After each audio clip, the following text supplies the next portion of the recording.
We've reached the main speaker portion of our primary purpose speaker meeting. Our main speaker, Elaine, is going to share her experience, strength, and hope with us. Let's give it up.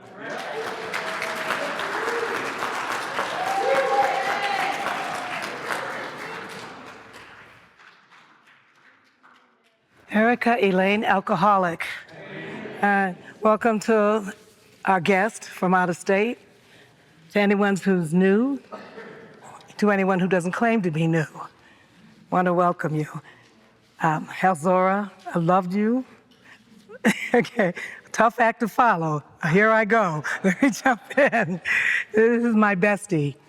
And I'm so blessed in this program. I have friends today. I've spent so many lonely times feeling left out, feeling like nobody cared, after I was so generous, so I thought, with my time, my affection, and my money with other people. I got into this program, started taking the steps and learned a few things about myself. And some of them I didn't like. And this program is so great that what I saw in me, I didn't like and didn't want to represent myself that way. And when they talk about the psychic change, it is so true. Because when I look back, I don't recognize who I was back then. I don't ever want to be that girl again. Unfortunately, she still lives here. So I have to stay in this program. I have to stay in the middle of the group. I've got to stay in the herd. I've got to work my steps. I've got to pray. I've got to talk to my sponsor.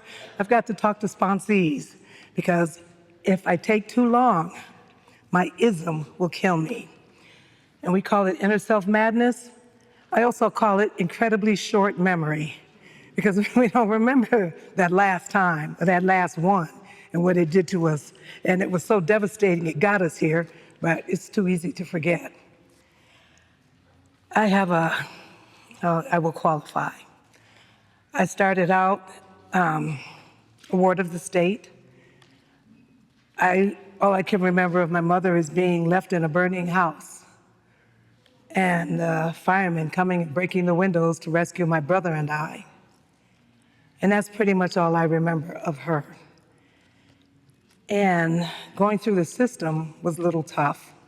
They separated us, and I never saw my brother for many, many years. And they took me to an orphanage. I don't know why my mom wanted me to be Catholic. You guys got enough issues. Okay.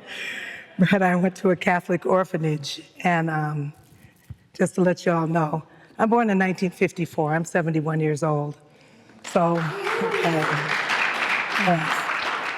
and I was around for Martin Luther King's march, and I remembered discrimination, and I remembered the separate societies, and the hood. And things are so much different now. I know a lot of young people really don't understand the things that we went through coming up and how we paved the way for those who are coming behind us.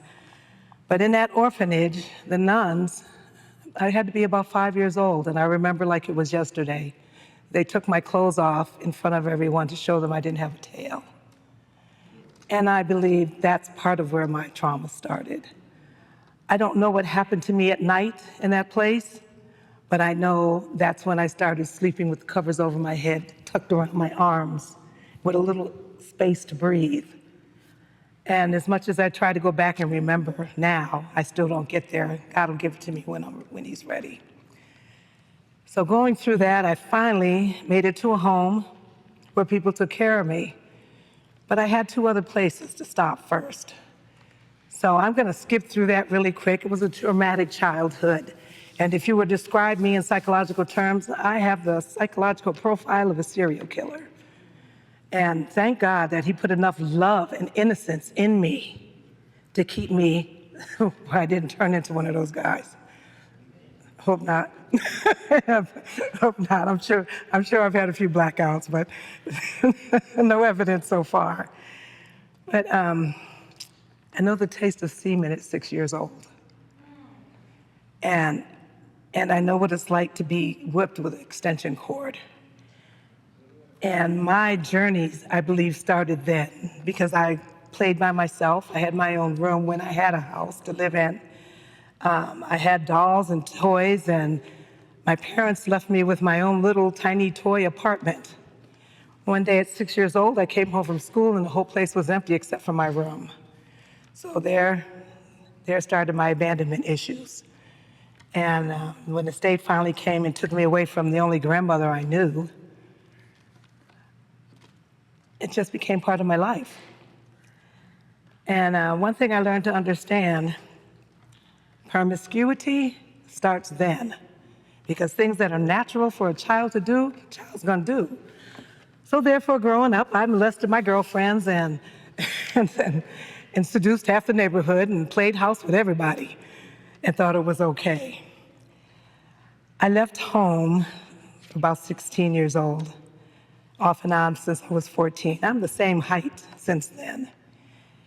And the streets raised me.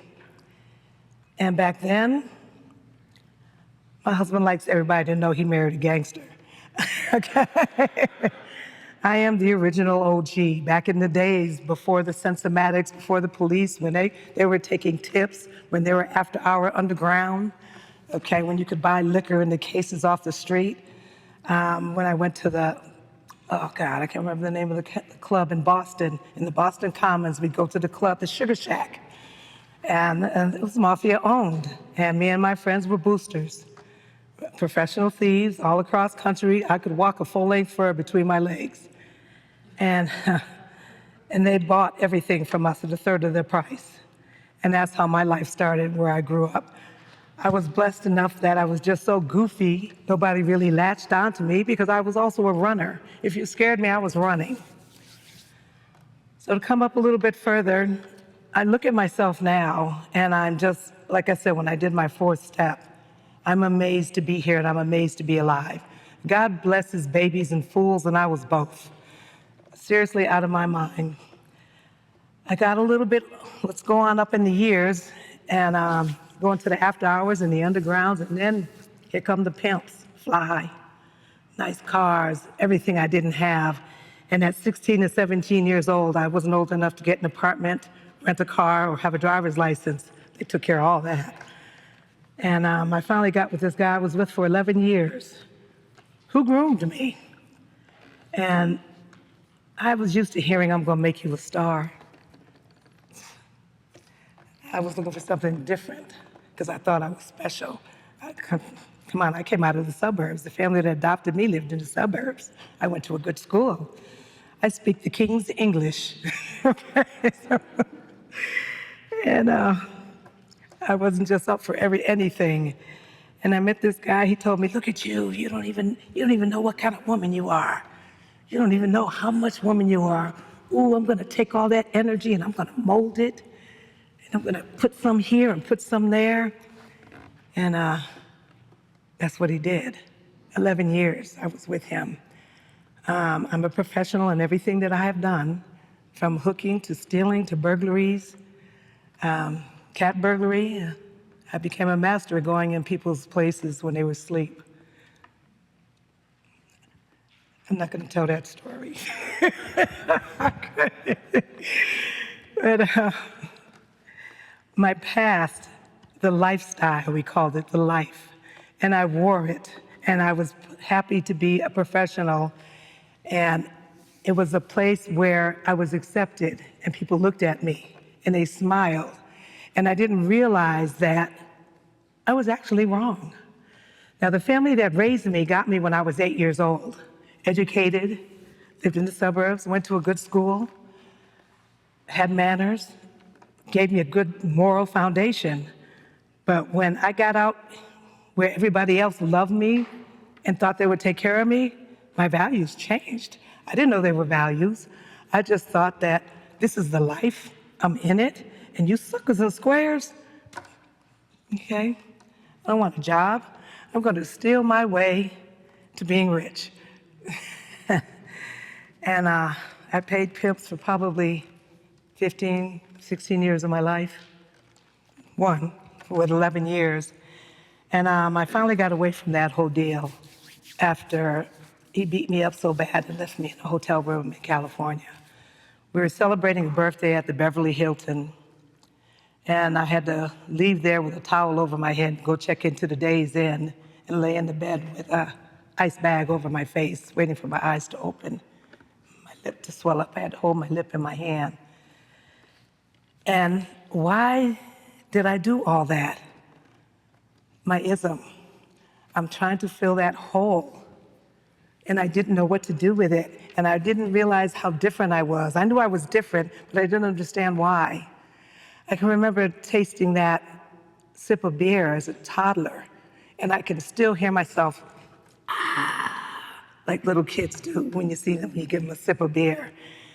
Well, with my family, I was sneaking in the closet at eight years old, sipping alcohol. I found it in my parents' closet. Most people say they don't like the taste. I like the taste. Whatever it was, I went in and got me a sip, and that was cool, and it made me feel good. And we have to lay out the table for holidays, church, and Thanksgiving. The whole family came over. My favorite time was New Year's because we all got to sip. We set up with all the champagne glasses on the table, and we'd pray and do the toast, and I got to clear the table. And I drank everybody's glass that they left because I think I was the only alcoholic in the family. And I was rip-roaring and ready to go. I lived that life well into my 40s. I hustled. I've been to prison a few times. I've got an FBI dossier and a printout. I've been extradited from Chicago. I've been extradited from Alaska. And as far as I knew, this was the world, this is the life, and I'm part of this life. And what you guys do, you working folks, you suckers, you know, you're all silly. You know, take that little paycheck. Well, today I'm glad to have a little paycheck, okay? And I'm glad to be a sucker in a square because that means I'm in the position. I love to tell my girlfriends that trick is a verb, okay? We are performing an action. And when I finally hit my bottom, or started, because my resources kept me out there for a very long time, and I woke up one day and realized I was almost 50 years old. 50-year-old hoe ain't real pretty either, okay? It was a tough grind. I think my downhill slide ran for about 15 to 20 years. And I would sit up and tell people how I'm used to living in the five-star hotels and the airplanes and the flights and the food and the shows and the entertainers that I knew. And one day I caught myself saying used to and realized how much I was saying used to. And it had been years. I had been still talking about that old game, that old life, used to, while I'm living in hotel rooms. And all I ever wanted at that point was a key that didn't have a hotel tag on it. That means I have a home. I lived in hotels probably for 20 years. And I'd stay until I'd get wasted enough to not go get my money, and I'd leave before they put the pin in the door. But I always had a good excuse and a good talk for them. I even used the old pimp game and let the people know that I was afraid, and they let me stay a little longer. You know, we get resourceful, and I was real resourceful. Us professional, excuse me, God, us professional hoes, we know how to work this, okay? We make this lifestyle look good. We are going to manipulate and do any area we can to get what we need to have. So my slide was a long time. I mean, my whole past history, I could write a whole book on it. I'm going to put that behind me because I don't want to glorify it. I thought it was glorified then, and now I look back at, and I'm just thanking God for saving my life and giving me that psychic change that I needed. But I was living down on Boulder Highway from hotel to hotel, and I met this guy. We formed a relationship. We got to be friends. I saw him quite frequently. It got to the point when I was smoking my other alcohol, I would call him after being up for too many days. And he was the only one I trusted to come get my money. I had to call him one day because I got hit by a car because I couldn't make it across the street. I had been up too long and I was delirious. And I married him. We've been together 30 years, but that's how we started, okay? We started off as friends. I met Mark, who spoke here last week, in Arizona. I'm looking out the window, and I'm looking at the maids. It's a hot day. Nobody's outside, and it's like a, what do you call it, a cubicle. And I'm on the second floor, and I can see the maids, and they're all peeking out the door. I'm like, what are they looking at? And I see him. Oh, look like a dancer, nice body. Let me go see what he's talking about. He wasn't talking about no money. Okay. So we didn't have a real long conversation. Okay. Nice guy, looked good, but man, at that time in my life, I was looking for money. Okay. In the morning, he changed the tire on my car. I got up, I had a flat tire. Here he is, just out of the blue. And he helped me change my tire, and thank God he didn't know what kind of run I was on. Okay, because going in my car would have put him in jail for about 20 years. We run into each other again in a little hotel. I saw him out at the pool, went over and tried to talk to him then. I wasn't sure it wasn't the same guy. He looked good, hanging out. I think he told me he was a dancer. He lied. Okay, and he made it very clear he wasn't giving me any money. Okay, so we go on again. And our paths kept crossing. Let me come back to Mark. I love my friend. I have to speak on her, my friend with the great education and great life. I went to college too. The guards dropped me off every morning. It was a furlough program. I started a riot in jail, and they called the deputy sheriff in and came up with a plan to make us all go to school. So I acquired my 5th GED, because every time I went, I got a GED. And they put me in a Pell program and took me to college every morning, and that was upstate New York. I went to Casanova and to Syracuse. And I really thought I was going to get a life back then, but man, I just couldn't keep hanging with you suckers and squares. So Mark and I hung out for a long time. We got to be very close. And he was such a good man. I was trying to introduce him. Every time we went to eat somewhere, he'd look at the waitress, and I'd try to get her number. This is a good man. Finally, one day, he said, you keep trying to introduce me to everybody. What about you? What about me? Now, like my friends say, if you haven't noticed, black. Okay. This big white guy, big Aryan-looking white guy. Just wasn't part of the plan.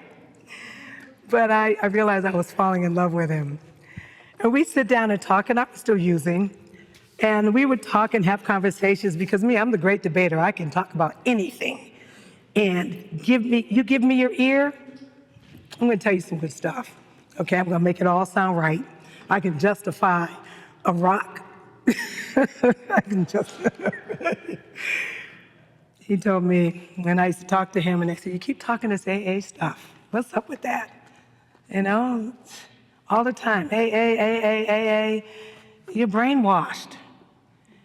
He says your brain is polluted and it needs washing. And I did not have an argument for that. And April Fool's 2003, I called him up. Timing was wonderful. I called him up and said, I want to get sober.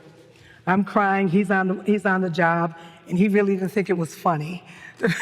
But I was serious. He introduced some of you old timers in the room may remember April Lee. April Lee is a biker.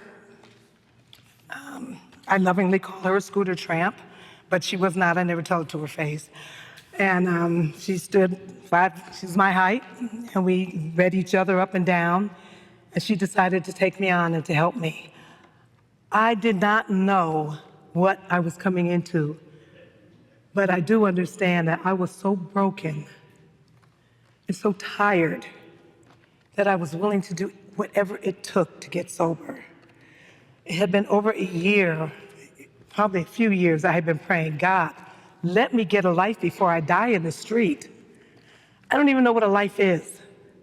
People would ask me, what kind of life you looking for? I have no idea.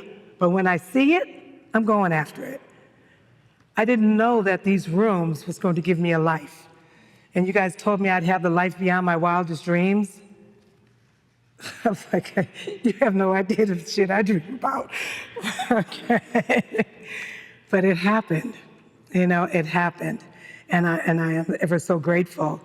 April took me up on Mount Charleston, and we climbed up to the top, and we looked over a cliff, and we're standing there, and I'm like, wow, I haven't done anything like this in years.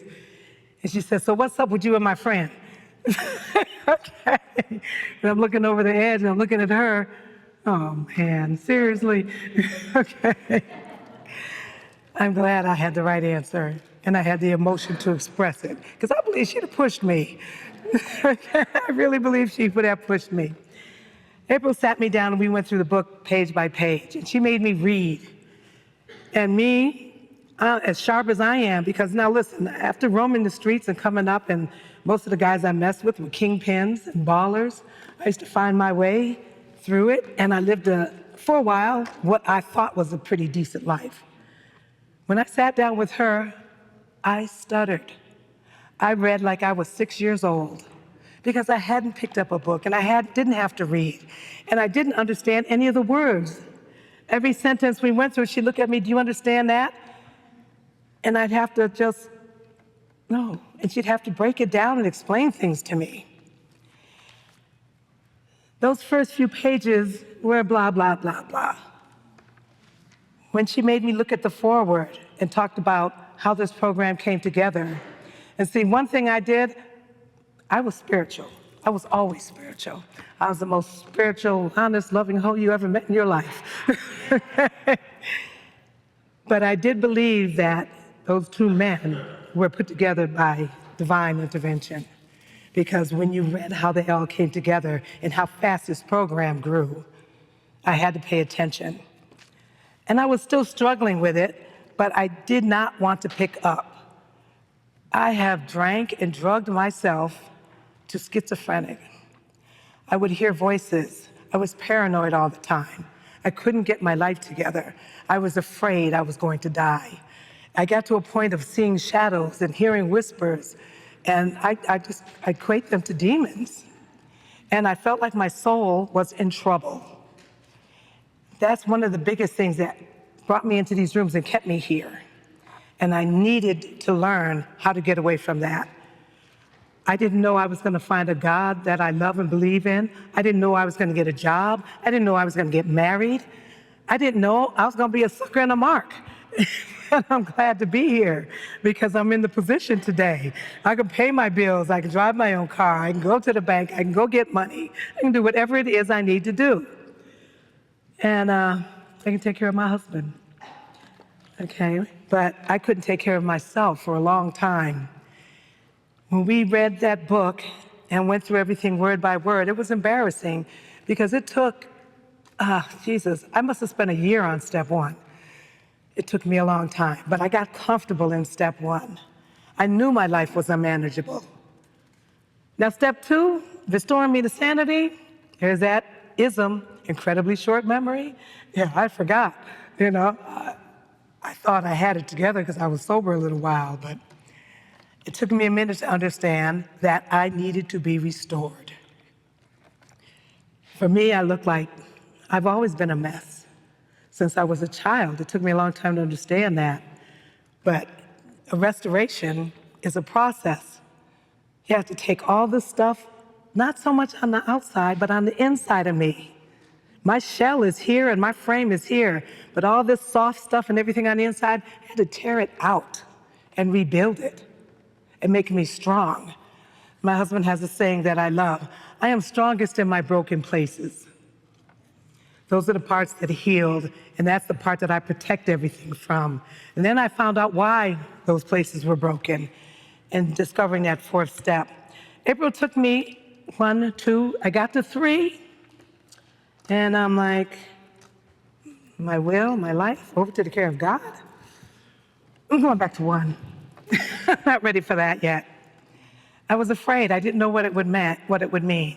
I'm so used to having the God of my mother and father that God that would punish me, that God that was going to send me to hell. And everything I have done in my life, how could I be a child of God? And I always felt like I was spiritual and I felt like God loved me, but I'm going back to that little girl at 7 years old who stopped saying, "Now I lay me down to sleep. I pray the Lord my soul to keep. If I should die before I wake, pray the Lord my soul to take." I stopped saying that because I was so abused and so hurt as a child. I didn't believe there was a God. There wasn't a God that took care of me, and I needed it so bad. And I believe that's why I ran to the life and I ran to the light and I ran to everybody who showed some kind of an interest in me.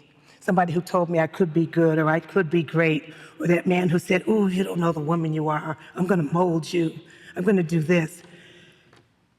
I don't regret my past because that's what built me. I developed character. I'm a hell of a character. Okay. But it helped me to develop character and to understand who I am. I ran back to step one twice. I just wasn't ready. And my second sponsor, Madeline, I loved Madeline. We met Madeline at the We Care Spaghetti dinner. We were late coming in. There was one little table left, big table kind of off to the side, whole table full of lesbians, my husband's favorite people. We sat down and we had some fun. We were talking back and forth. And this woman sitting across from me had these great big crystal blue eyes, and she had no makeup, and she had like a skull cap on. I didn't realize she didn't have any eyelashes or any eyebrows. There was just something about her eyes, and like I could feel her. Her face was in my head for a long time, but I didn't really put anything on it. And I had been a couple of years without a sponsor. You know, I let the room sponsor me, or the elders. I had God sponsors and grand sponsors. And I had to really get serious and get a sponsor. And we went the next year, same place, same table, same late, and sat at this table. And something about this woman, I asked her, "Would you please sponsor me?" Didn't know her from Adam. And I believe that was a God shot. God will put people in front of us who we need. He kept telling me God talks to us through people, because every time I'd go to a meeting, I'd hear something I needed to hear. I'm like, man, this meeting is just for me, okay? And she raised me. Madeline had a double mastectomy. She was dying of breast cancer. She had no hair. Okay, now I'm a city girl, and been a little promiscuous and kind of sexy all my life. Okay, my end all and be all is more cleavage and bigger eyelashes. I'm good. Now here's a woman with no hair and no breast. And she raised me. How could I go to her and whine because somebody didn't like me? Or because I had to do something that was hard? How could I whine to her about, oh, I didn't take the time to do the reading or to get my homework done? And she got me through that third step, and she made me break it down.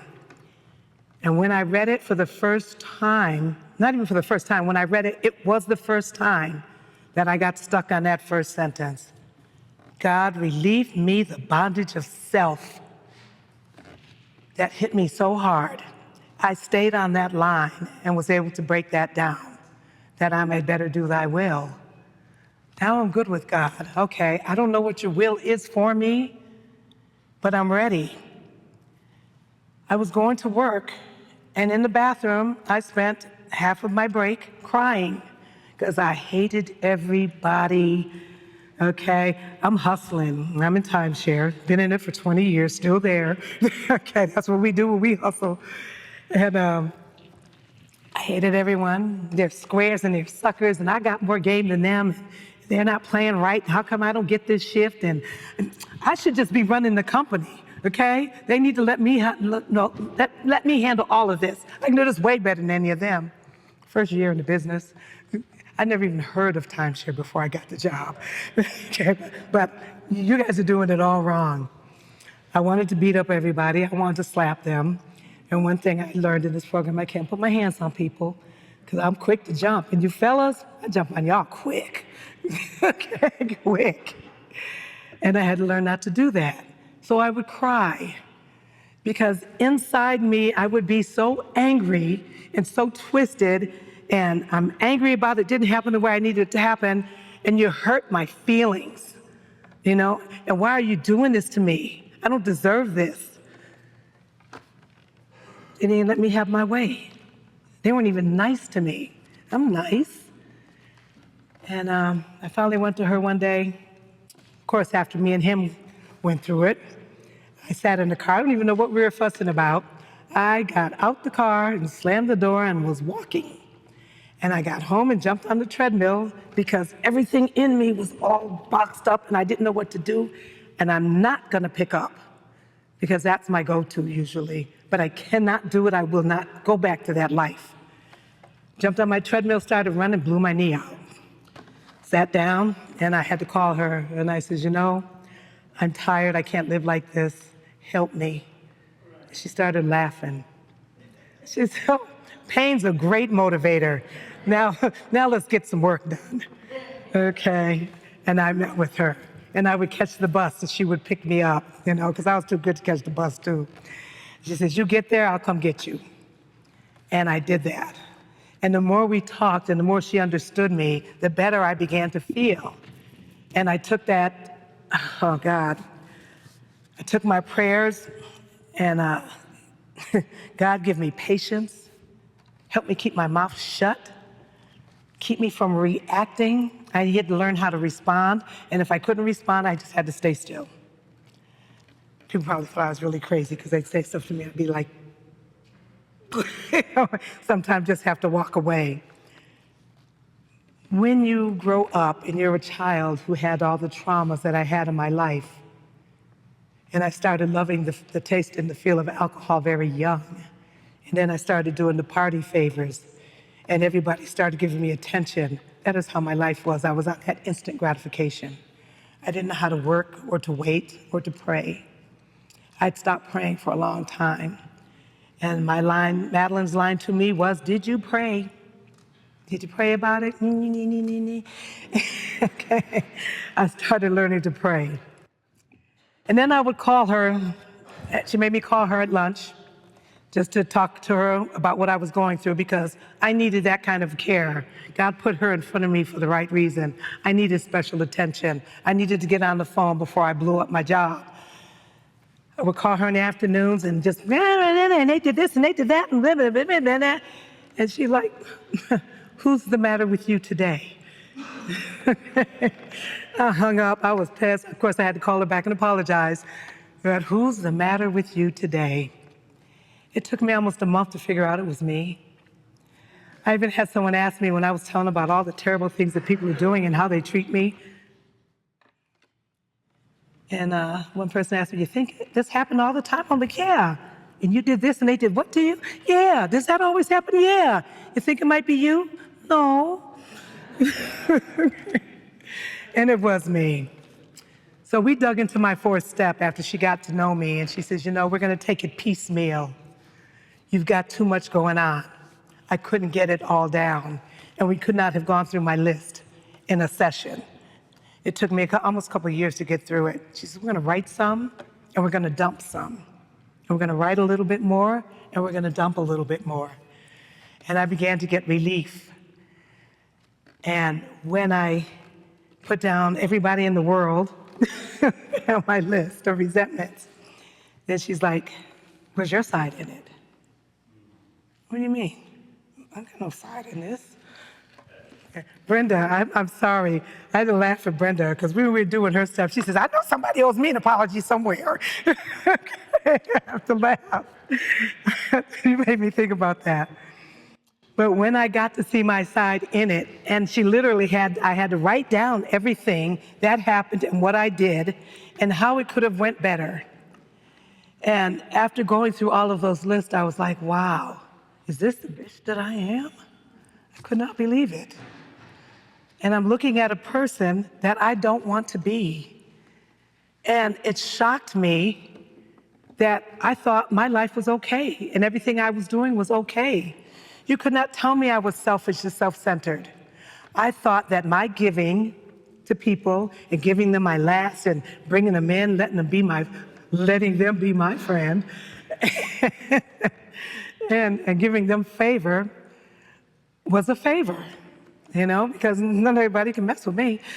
Okay. And I felt that everything I did, I expected something back. And I didn't understand that was selfish. And I always had all these little cliques and cliches that I used to say, well, if we're gonna go eat at 8, and you say 8-ish, that means around 8, right? So if I'm talking about self and self-ish, what makes that wrong? I don't get it. That's how far out there I was. For me to have compassion and understanding, I chaired a 11-step meeting for over 5 years. God was trying to tell me something with that prayer of St. Francis of Assisi. And I love the prayer because I could never hope to be there. But the more I work on that prayer, the more I love it. But when I got to the line, to be understood, to understand rather than be understood, all I wanted was people to understand me. What do you mean? They don't even get to understand me now? I don't get this. Man, my God is a good God. He has raised me slowly and carefully and surely. I've surrounded myself with strong women, Elzora, Summer, okay, Brenda. My sponsors are wonderful. Judy, old lady Judy with the purple hair who just passed away was my last sponsor. And she gave to me, so what do you suppose God wants you to do about this? And every time I'd hang up the phone and say, so what do you suppose God wants you to do about this? Okay. And I had to think about that because I'm at this time, I'm in my teens in sobriety. And I feel like I know a little something. I've sponsored some women. I've had some girls that have had some great success. I'm coming around. I have changed. I've had a complete psychic change. And I still got to work on this? What do you suppose God wants you to do? I don't know. Let me just sit still and get out the way. Because every time I'm twisting and turning and trying to make that square fit into that circle, it's just not going to work. And I have found that everything God has given to me has just flowed so easily without struggle. Nothing. I have not had to jump through hoops. It was just laid at my feet. That's how I know it's God. But when I start twisting and turning and demanding things, I know I got a problem. I'm at a point today where I just came through a big impasse. I've got too many years and not enough days. I lost my job, and I've been in this company for years. I have struggled my way up the ladder in management, and they came through and fired 20 of us. And I've been doing this one career, which I like, and I had to start all over. So I had to exercising humility. But I didn't mind doing that, but what I didn't understand was I allowed it to break me because I didn't have faith in God, trust. I took the reins again and started running the show. And I started complaining, I did this, I did that, how come I'm the last one to go? I'm the one who's the most qualified. I'm the one who put all this together, and you give it to this guy? I trained half this team. And I run into another company, and they told me they were happy to have me. My reputation precedes me. They treated me like a stepchild. I left and went back home to my old company. But what I say about that, I had to get another sponsor. Judy had passed. Kathy gave me a homework assignment to explain. She says, how long have you been going through this drama? Because I could not talk about my job without crying. I would spill tears. I would talk to strangers and would cry. And I'm like, oh my God, I've got to go to counseling. This is killing me. I can't talk about any of it. She gave me the homework assignment. You've been going through this madness for over a year now. Start writing. To my second page, I realized I have victimized myself. I have victimized myself. I have complained and pushed and talked about the loss. Didn't look at what God might have in store for me. All those cliches of one door closes, another one will open. God's going to take care of you. I thought I had complete confidence in my higher power, that he was always going to take care of me and always be there. But I showed different. I was upset. I sat down and started writing, got back in the book, and I was like, I started feeling some relief. And I'm like, man, this program is awesome. Because here I was having such a problem with myself. I really still need to go to counseling, but I really needed to talk about it. And I really needed to stay in the middle of the herd. While I was going through that process, I was wandering around the outside of the circle, getting ready to get picked off by my disease, okay? And I'm telling everybody else, stay in the middle of the herd. Sit in the middle of the wagon. And here I am around the surface. It was a miserable place for me to be for a very long time. I love my husband because he watched me go through it. And we've been together long enough where I know he felt my pain, and it pained him. And I had to pray. And then she made me write everything about my relationship with God.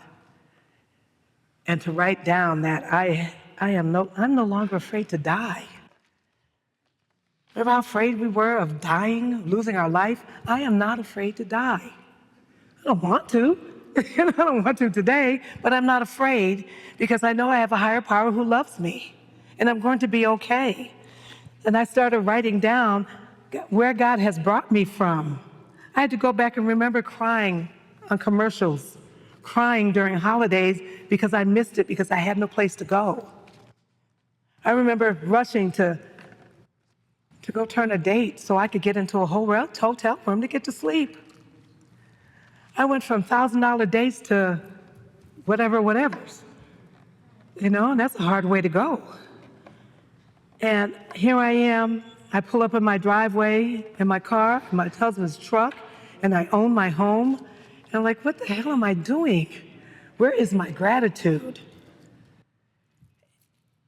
I'm somewhat there for my sponsees, but not the way I needed to be. They needed to see me see them. But it was also good for them to see me, to go through what I went through, because we're only human. This is why we stay in these rooms. We have to be here to remember we are selfish, we are children. We want everything our way. We didn't have consideration for other people, maybe a little bit, but when it's all said and done, it's about us. And I thought that was okay, but I find that when I put other people before me, my life is easier.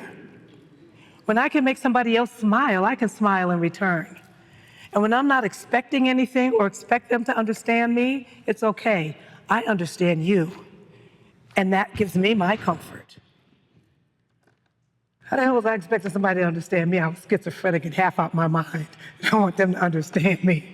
Okay, I've been up too long, borderline delirious, and I'm expecting somebody to just understand me. I am glad to be free of that monster that held me down for so many years. And that monster is in me. And unfortunately, that crazy bitch still lives here. So I have to come to these rooms. I have to stay with you people so I can remember who I am. I have to pray all the time. I have to remember to reach out and do something for someone. I have to not be judgmental, which is really hard. Okay. I have to, really hard. And I'm a boss. I have to not be bossy. And it's really not a hard juggle. As long as I get out the way, I don't have to worry about it. If I do things God's way, I'm going to be all right. As soon as I step in and want to run the show, we got problems, okay? Because you're not going to do it the way I want to do it. And my thinking is so intricate and complicated. And like we say, this is a simple program for very complicated people. Excuse me, Bob, but we'll F up anything. And I'm glad to know that about myself. And I'm glad that I can walk this planet and have faith and have God in my life. I'm glad that I can get up in the morning and leave my resentments behind me. I'm glad that I can shut off the noise in my head when it tells me something else. I still have to go get 25 opinions sometimes, but at least I do ask, okay? And I know when the right one sounds right, instead of looking for the one I think I need to hear, Because when I think I need to hear it, I'm going to keep on asking because I know somewhere in here, God's like, okay, So as long as I stay here, I don't have to worry about that little character inside of me getting out. My sponsee and I laugh, and I'm like, he left that girl unattended, and she got out and did something stupid. Okay. So I call him, committee, you guys are supposed to keep an eye on her. Okay. So I'm glad that I can laugh at myself today, and I love this program. When I was out there and praying, God help me, I never knew this is what I was going to get. I didn't know I was going to have a host of friends. I didn't know I was going to be around people who love me and respect me, a lot of people. And there's a lot of people I love and respect, because my line was, I don't even like people. Okay? And if you got close to me, you were lucky. Well, back then, man, if you got close to me, you were suicidal. Okay? So, out of everything I've done in my life and all the paths I have walked, from hustling to call girl to flying around to con games, this is the only path that took me anywhere. And I'm yet to stay on it because it's never ending. I don't know where I could go. I didn't know I would come this far. I didn't know I would come here. And I used to ask, why me, God? You know, how come I wasn't born one of the Richie Riches? Why is this my path? Well, if this is my path and it's chosen for me, I've been groomed for this moment right here, right now. And hopefully that my words laid on the ears that really needed to hear them. And I thank you guys so much. It's been a pleasure.